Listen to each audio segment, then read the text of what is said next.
தேவஜனமே, victory gospel search விடுதலையின் சுவிசேஷ சபை வழியாய் உங்களுக்கு கிருபையும் சமாதானமும் உண்டாவதாக. என்று தேவன் உங்களுக்கு தரும் ஆவிக்குரிய மன்னா என்ன அப்படின்னா, ஏசாயா 55:13, முச்செடிக்கு பதிலாக தேவதாரு விருட்சம் முளைக்கும், காஞ்சொரிக்கு பதிலாக மிருது செடி எழும்பும், அது கர்த்தருக்கு கீர்த்தியாகவும் நிர்மூலமாகாத நித்திய அடையாளமாகவும் இருக்கும்.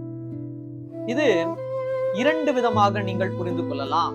உங்களோட வாழ்க்கை இறுதி வரை முச்செடியாவே இருக்கும் என்று யார் சொன்னாலும் நம்பாதீர்கள், ஒரு பாகம். இரண்டாவது, தேவன் எப்படி அதை மாற்றார் அப்படின்னா, முச்செடிக்கு பதிலாக தேவதாரு விருட்சம் முளைக்கும். தேவன் சொல்ற ஒரு விஷயம், உங்களோட வாழ்க்கையில முச்செடியாவே இருந்தாலும் கண்டிப்பாக தேவதாரு விருட்சம் முளைக்கும். அவ்வாறாக தேவன் செய்வார்.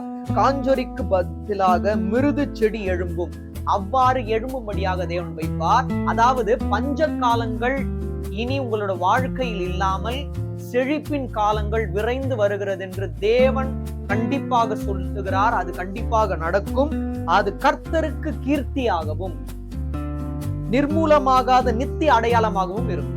அதாவது உங்களோட வாழ்க்கையில நீங்க அழிஞ்சிருவீங்க, அவ்வளவுதான், குறுகிய காலகட்டத்துக்குள்ள உங்களோட வாழ்க்கை முடிஞ்சிடும் எல்லாம் சொல்லுவாங்க. ஆனா நிர்மூலமாகாத நித்திய அடையாளமாகவும் இருக்கும். தேவன் சொல்றாரு, நீங்கள் நிர்மூலமாகாத நித்திய அடையாளமாய் இருப்பீர்கள். அது தேவனுடைய பார்வைக்கு கீர்த்தியாக இருக்கிறது. உங்களை கீர்த்தியாக மட்டும் வைக்க மாட்டார், நிர்மூலமாகாத நித்திய அடையாளமாகவும் வைத்து நம் யாவரையும் மென்மேலும் ஆசீர்வதித்து வழி நடத்துவாராக. ஆமென்.